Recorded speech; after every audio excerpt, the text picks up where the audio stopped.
the truth about beating procrastination successfully. And there's one thing that hardly anybody ever talks about, and we will talk about this in this video.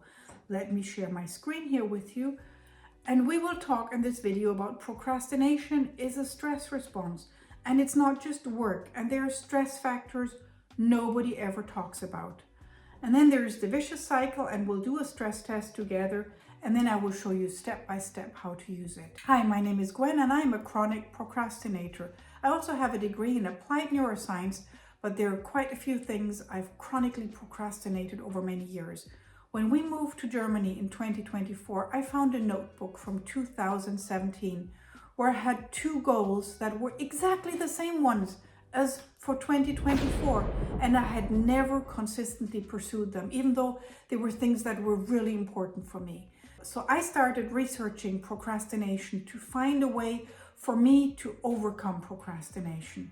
And in my video, in my work, I share this whole translational aspect of science. I'm very, very science-based for you to overcome procrastination and start getting the life that you really want. So, it's not just work, and that is one of the great misconceptions many people have. They think that in order to be stressed, they need to be some high-powered executive because only they have stress, and that's not true. And personal life is mostly underestimated, the whole psychosocial stresses. When I was a therapist back in Switzerland, I had this client who had a panic attack right there in my office. And after we'd worked a bit on that and she'd calmed down a bit, but there were still tears streaming down her face, I asked her from my intake form, on a scale from 0 to 10, how is your stress level? And she answered me, oh, it's just a 2 or 3. And I'm like, seriously, you're sitting here crying and you're telling me your stress levels are the 2 or 3? And her answer was like, well, yeah, I just thought, my work is really quite okay at the moment. It's not too bad. So for many of us, if we think of stress, we think of work, but it's not that simple. So, and we need to become aware of what the stressors in our lives are. And just becoming aware is already something very helpful that can help us deal with those things much more effectively. And if we take this step back and look at a bit of the science, and there are a lot of studies how the pandemic has changed us, how in recent years change has become so fast that we can hardly keep up. So again, our world has changed. We had the pandemic, we've had wars, we had inflation, we had a banking crisis, we had a disruption of supply chain, and we have this whole polarization thing going on. And in Germany, we've had elections. And then we have big change since when I was small. We have those highly processed foods and we have an abundance of them. Then we have smartphones and social media, and we're connected all the time, and all this are stress factors.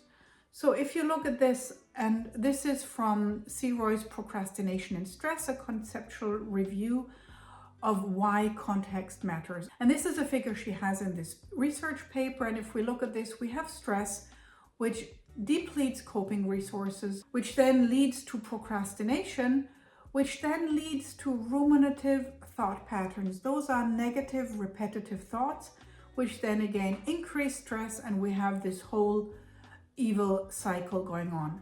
What it also does, it lowers our threshold for being able to tolerate negative states. So it makes us more sensitive, and we avoid even slightly negative emotions. And what this really means, and this is just to make it more simple and more graphic, and this is the vicious cycle I probably show way too often, but it's important to understand, is that we have all those small daily things, and they can be positive things too, like a work promotion or moving to another city. Nevertheless, they cause us stress. So our emails 24/7, a late night watching Netflix, a change in habits, not enough sleep, and then there's flu season, there's Christmas, a holiday trip, all those things, they feed into the chronic stress most of us are living in today's modern society. And this depletes our cognitive resources, which leads to avoidance behavior, which leads us to seek distraction. Avoidance behavior, again, is just a scientific term for procrastination, which then leads to distraction seeking, which leads to lack of progress. And we go on in this whole chronic stress, avoidance behavior, distraction seeking cycle. And distraction and procrastination, avoiding negative emotions, is something, it can be like a behavioral addiction. We don't want to feel bad, and we're way more sensitive to negative emotions, so we pull back even earlier. So this is why we have the Life Change Index, and you can get it at www.goalsninja.com.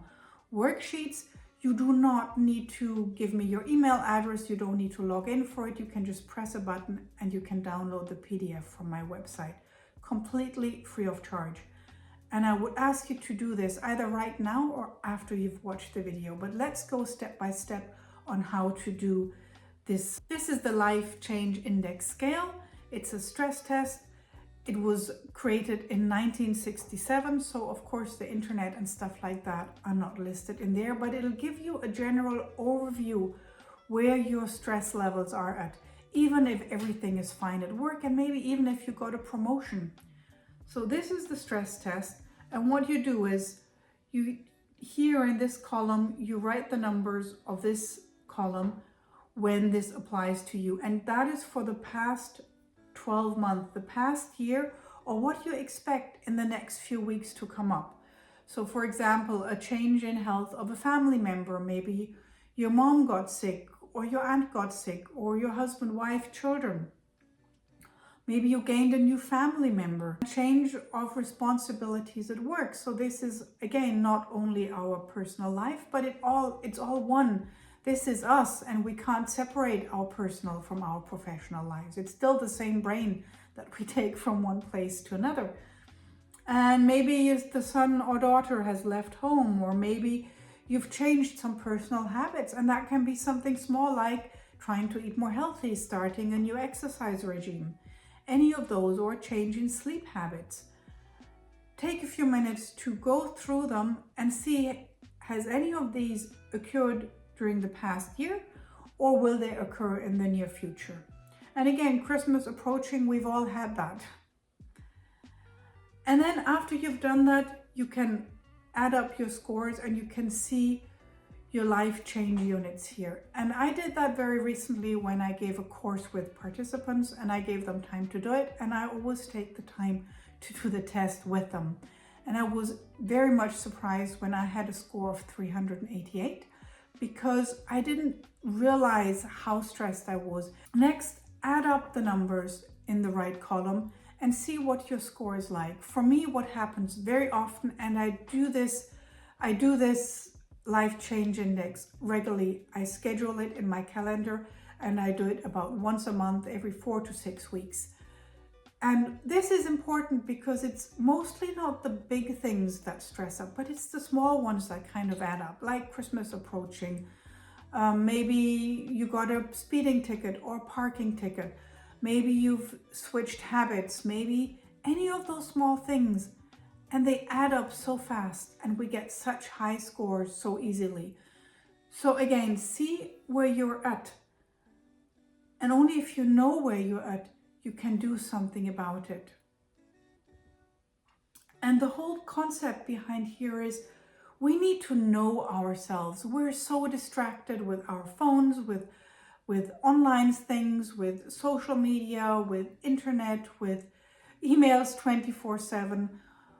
And we have all those things, and we're so distracted. And very often we don't even have the time to step back and to actually really know ourselves. And then step 2, do it on a regular basis. Like me, put it in your calendar and then do it. It's 5 or 6 minutes to do this maximum, or even shorter. And then obviously do something to reduce your stress.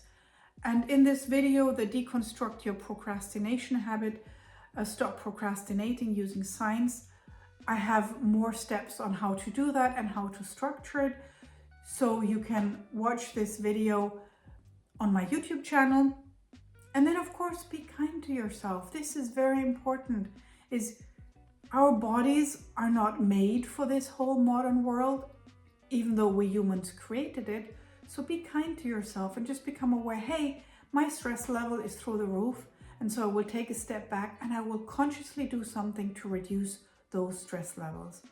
And again, I have details on that in this longer 1-hour masterclass. If you found this video to be helpful, please like and subscribe to my channel. And also I have a free monthly Procrastinators Anonymous meeting on my website. And we meet the last Tuesday of the month. My time, I put it 5 o'clock. Please check, you can just click it and you can sign up, and I will send you reminder emails the day before it starts. Please join us, because I know the pains of being a chronic procrastinator, and I've lost so much time of my life procrastinating, and I would like to share this, and I would like us to help each other to overcome this and to keep each other accountable to keep on overcoming this. So I'm looking really forward to meeting you there. See you soon and have a lovely day. Thank you so much. Bye.